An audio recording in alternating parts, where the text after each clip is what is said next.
Deux en règle. On va causer de beaucoup de choses et surtout de 3 personnes importantes qui font le boulot en ce moment. On va aussi parler du confinement et de ma femme qui va en découdre avec la principale du collège. En gros, je vais vous faire voyager. Comme au bon vieux temps où Eddie Mitchell présentait la dernière séance sur FR3. Donc prépare la petite madeleine du soir, le petit verre de lait, colle-toi bien dans ton canapé, emmitouflé dans ta petite couverture, avec le petit coussin qui va bien. Direction l'insolence. Je vais commencer par vous parler d'un aspect très intéressant. C'est que ça commence à s'énerver. Et ça, j'aime beaucoup. L'énervement, c'est une discipline que j'affectionne particulièrement.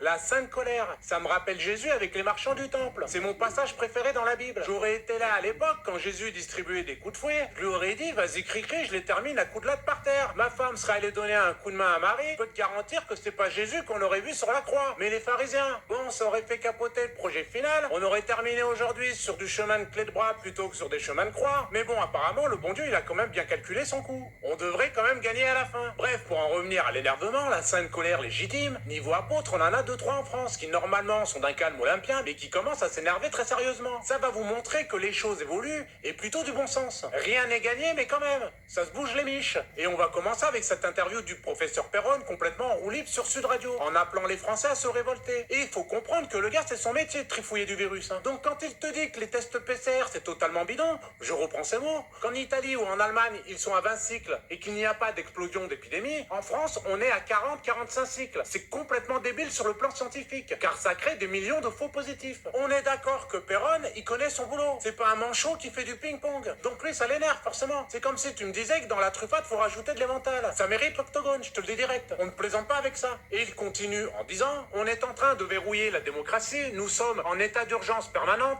donc le gouvernement peut prendre toutes les décisions sans demander l'avis des députés. On est bâillonné avec cette prétendue épidémie. C'est politique. Ce n'est plus de la médecine. Le masque, pour moi, c'est un bâillon. On n'a plus le droit de parler aujourd'hui. On est dans une attaque frontale contre le peuple français doit se révolter. Bon, t'as compris, Perron, il est vénère. Hein. Nous encore, ça va, on n'est pas médecin. Il y a des trucs qu'on pige pas, tu vois. On passe à côté. Et rien que le peu qu'on connaît, déjà que ça nous prend le chou. Mais lui, c'est son métier, au gars. Quand il entend un journaliste de CNews parler de PCR, il a qu'une envie, c'est de distribuer de la mandale. Bon, il est poli, mais il est pas loin de souffler les bougies, là. Quand il voit le nombre de conneries que sortent les journalistes, il est à 2 doigts de sortir la baïonnette. Ah, c'est un faux calme, Perron. Hein. Un mec calme qui décide de s'énerver, c'est jamais bon. Mais c'est bon signe. Et ça nous sort de la léthargie. Ça insuffle des réactions. Car l'air de rien, si on ne gueule pas, il ne se passe rien. Et ça, ce sera ma meilleure réplique de toute la vidéo. Faut cogiter dessus, les amis. Hein. Action, réaction. Et c'est pas le seul à en avoir gros. On a aussi le professeur Jean-François Toussaint. Alors Toussaint, lui, il est plutôt dans l'arme de précision. C'est un sniper. Il est sur les toits, tu le vois pas venir, le garçon. Il dénonce la manipulation des chiffres du Covid par Santé publique France. Je cite, nous ne sommes pas du tout sur une phase d'explosion exponentielle, comme annoncé il y a 15 jours, et de la même façon, les hospitalisations ont diminué. Nous étions à 5450 et maintenant nous sommes à 5325. On voit que les hospitalisations diminuent également. Actuellement, les chiffres officiels de Santé publique France, une fois qu'ils sont corrigés, lorsqu'elles évitent les erreurs et les défauts de report, tu vois là, il vient de sniper, t'as rien vu. Puisque vous avez vu qu'hier soir, entre 20h et 23h30, nous avions 312 décès en France avant que Santé publique France reconnaisse une erreur et qu'on redescende à 12 décès. Alors, moi, je vais vous faire la traduction.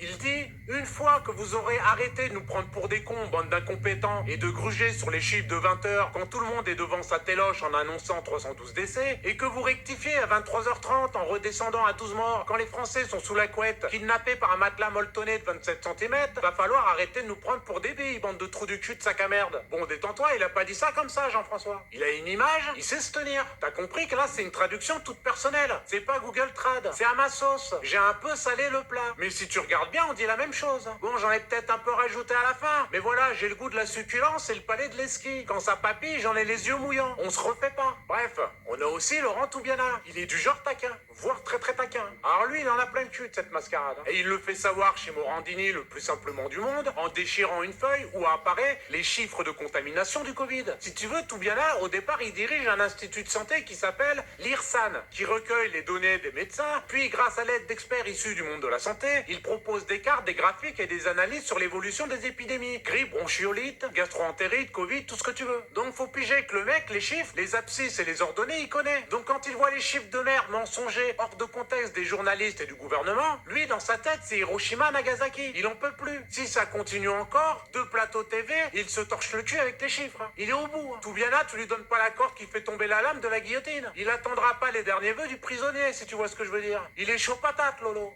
Vous imaginez que l'équipe d'en face arrive à foutre en run des médecins. Nous, quand on pense médecin, on pense calme, tranquillité, santé, ouvre la bouche, tous, ça fait 28 balles. Ah ciao, bon dimanche. Et ben ça, c'est révolu. Maintenant, ça va se terminer en coup de tête balayette. Et croyez-moi bien que ça me rassure de savoir qu'il y en a qui portent leur coronesse. D'où l'importance de les soutenir. J'allume souvent les connards, mais faut aussi encourager ceux qui font le boulot. En se respectant et en respectant des valeurs. Et en se mettant en danger. Car ici, ils ont tout à perdre. Faut vraiment en avoir conscience. Bref, en tout cas, on voit bien que le gouvernement et les médias aux ordres veulent nous confiner. Et qu'ils nous sortent la carte de France avec les couleurs rouges. Rouge écarlate, alerte renforcée, alerte maximale et alerte méga maximale plus 2 fois l'infini. Non mais c'est sérieux, c'est ça leur boulot, faire du coloriage, de la surenchère, alors qu'il ne se passe rien, à part la grippe saisonnière qui va ramener sa fraise comme tous les ans, vu qu'il y a entre 10 000 et 15 000 décès par an. Bon, à part cette année, il y en a eu que 72. On se demande bien où sont passés les 15 000 autres, mais passons. Ce qui est dommage, c'est de ne pas s'intéresser aux pays voisins, à la Suède par exemple, dont les médias ne parlent plus. Et pour cause, faut savoir que les Suédois n'ont pas eu de confinement. Le gouvernement a choisi de faire confiance au bon sens de ses citoyens. Les masques n'ont jamais été obligatoires, ni même recommandés. Ils ont juste demandé à leurs citoyens de se laver les mimines et ont joué la carte de l'immunité de groupe. Et boum, je vous annonce que la crise du Covid est terminée en Suède depuis longtemps. Sébastien Rusworth, un médecin urgentiste de l'hôpital de Stockholm pendant l'épidémie, affirme ne pas avoir vu un seul patient atteint du Covid au cours des 10 dernières semaines, au service des urgences, au sein duquel il travaille. Il n'y aurait même pas un seul patient dans l'ensemble de l'hôpital en ce moment. Exactement 28 personnes atteintes du Covid sont encore hospitalisées dans les centres hospitaliers de la capitale sur 2,4 millions de personnes. Cela signifie qu'il y a une chance sur 86 000 pour qu'un patient atteint du Covid doive être hospitalisé. Vous vous rendez compte dans quel monde parallèle on est? La réalité face aux mensonges que l'on vit au quotidien. C'est impressionnant. Après, on voit que le gouvernement commence à mettre des restrictions qui vont engendrer un confinement. C'est le projet, les gars. Ça avance masqué, c'est tout. Ok, pourquoi pas? Mais tu vois, moi je connais 2-3 restaurateurs auvergnats, marseillais ou bretons, ils veulent pas trop. D'ailleurs, pour l'anecdote, il y a pas si longtemps, j'ai eu Éric Martin au téléphone, chef d'entreprise et chef pâtissier. Vous devez le connaître, il a fait une vidéo sur Facebook qui a fait des millions de vues, où il remet Darmanin à sa place. Bref, Éric me contacte par message, et il me dit: Marcel, si tu veux un coup de main, ça tombe bien, j'en ai 2. Je me dis, putain, il me prend par les sentiments. Vas-y que je l'appelle. Je lui dis: allô Éric, c'est Marcel. Il me dit: Marcel, je suis bien content de t'avoir. Je lui dis: moi aussi, j'espère que je te dérange pas. Il me dit: non, je bosse en ce moment, mais je peux te parler en même temps. Donc, on cause, et dans la discussion, j'ai bien compris que les mains avec lesquelles il pétrit la pâte, si c'était la gueule d'un mec, il pourrait y avoir un problème d'identification. Il en a gros, le bonhomme. Et il est représentatif des artisans en colère. Là, faut bien comprendre une chose, c'est qu'on a affaire à des bonhommes qui bossent depuis qu'ils ont 15-16 piges, apprentis à se lever à 3, 4, 5 heures du matin. Faut savoir qu'après des années de travail, c'est plus des mains qu'ils ont au bout du manche, c'est des burins. Normalement, ça devrait être reconnu comme arme de catégorie B, les petites mémines, là. Donc, quand t'es en face et que t'es pas à l'Élysée, le cul tranquillement assis à ton bureau, à trafiquer des chiffres ou à faire du coloriage, t'as tendance à moins la ramener. Ce que je veux te dire, c'est que si t'enlèves aux entrepreneurs un travail, un savoir-faire qu'ils font depuis des années à cause d'un virus qui tue selon le sens du vent des politiciens et des médias, je peux te garantir que les mecs vont pas regarder sans rien faire. C'est pas la politique de la maison. Donc, je sais que le gouvernement avance ses billes, mais moi je dis aux entrepreneurs, avancez les vôtres les gars. Et je vous garantis que demain on fait la réouverture des boîtes avec un after direction la soupe au fromage. Et c'est moi qui régale. Maintenant, je vais vous dire pourquoi les Français doivent soutenir les entrepreneurs. Parce que c'est chez eux que se fait le lien social. Les bars, brocantes, restaurants, salles de sport, en plus de Lavier vient de sortir ses nouvelles machines, bordel. Bref, ces gars-là sont les premières barrières que le gouvernement veut faire sauter. C'est pour ça qu'on les fait chier surtout à Marseille. Ils sont tenaces les mecs. Et c'est pour cette raison qu'il faut les soutenir. Ils sont en première ligne. Et si cette barrière ne tombe pas, le reste non plus. Faut bien se mettre ça dans la tronche. Et en plus, toute cette merde se répercute sur nos vies. Et je vais vous dire pourquoi je dis ça. Je passe en mode, je raconte ma life. J'ai mon fils qui est au collège. Et en rentrant, il m'annonce qu'il est collé. Il a jamais été collé de sa vie, le môme. Bon, normalement, il doit me dire ça en reculant, histoire d'éviter un possible projectile. Mais là, je le vois qu'il est sûr de lui. Je me dis, putain, le ptio, il prend du grade. Ça me plaît bien, ça. Et il me raconte que la proviseure l'a collé pour port du masque en dessous du pif. Parce que si tu veux, après 4 heures de cours, le gamin va dehors avec ses potes et cherche un peu d'air, tu vois. Normal. Et l'autre connasse qui sort de son bureau décide de faire un exemple et ça tombe sur mon fils. Je peux te dire que l'autre, elle a un karma de merde. Non seulement parce que ça tombe sur mon fils, mais surtout parce que ça tombe sur le fils de Madame Marcel. Et croyez-moi bien que quand tu touches à quelqu'un de la maisonnée, il y a les fils qui se touchent. En plus, tu vois, moi je suis un nerveux, mais j'ai de la stratégie. Ma femme, niveau stratégie, elle est nulle. Mais nulle, t'as pas idée. Elle veut juste en découdre. En face, elle voit juste un ennemi à abattre. La proviseure, pour elle, c'est un Viet Cong. Du coup, quand t'as rendu boulot, le gamin lui raconte. Bon bah là, elle en peut plus, hein. C'est un combo. Elle s'énerve comme jamais, et nous, avec les gars, on se marre parce qu'on la connaît, la tulipe, hein. Et qu'on est un peu taquin aussi. Et là, elle se met à marmonner et à marcher dans la maison sans sans avoir une destination précise. Elle range et elle dérange des trucs, elle évacue le surplus d'énervement. En plus, elle, le masque, Covid, PCR et tout le tintouin, tu penses bien qu'en vivant avec moi, elle est au courant du schmilblick. Faut savoir que elle les jette pas les masques. Elle les garde et tous les jours, elle les assemble en faisant des petits nœuds qu'elle accroche les uns avec les autres pour que ça forme une corde. C'est une écolo, ma femme. Pour elle, tout est recyclable et réutilisable. Il y en a déjà 3 dans le placard. Ah ben, c'est une femme prévoyante, elle est auvergnate. À la maison, il y a l'assiette du pauvre, mais il y a aussi la corde du collabo. Faut le savoir. Bref, du coup, elle écrit un mot sur le cahier de correspondance pour prendre rendez-vous. Et c'est réceptionné par le prof principal qui demande à ma femme de l'appeler le soir. Et là, gros retournement de situation, je vous jure que ce que je vous raconte, c'est vrai. Le professeur principal lui dit: écoutez, votre fils est un enfant extrêmement gentil, apprécié de tous ses profs. Il ne pose aucun problème, au contraire.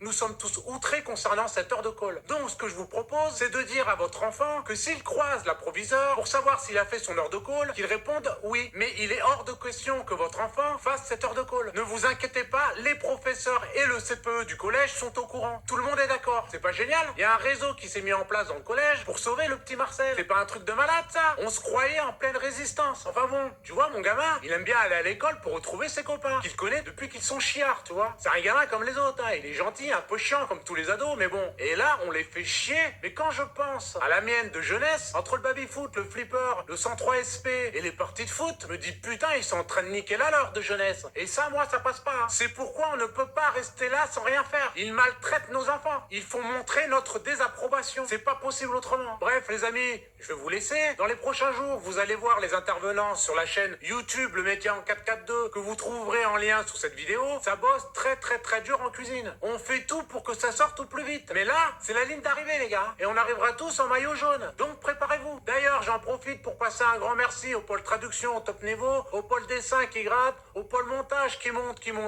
au pôle musique, sport, littérature, réseaux sociaux, rédaction, webmaster, j'en oublie. Vous faites un travail formidable. Merci 1000 fois. Et je vous le dis, on continue et on continuera jusqu'au bout. Qu'on se mette bien d'accord. Merci aussi à tous les soutiens, tous vos messages, c'est incroyable. Continuons sur cette lancée. Partagez cette vidéo. Si vous voulez me soutenir sur Tipeee, le lien est en description. Et surtout, si tu regardes cette vidéo, énerve-toi. La sainte colère va te sauver la peau. Ah, ciao les gars.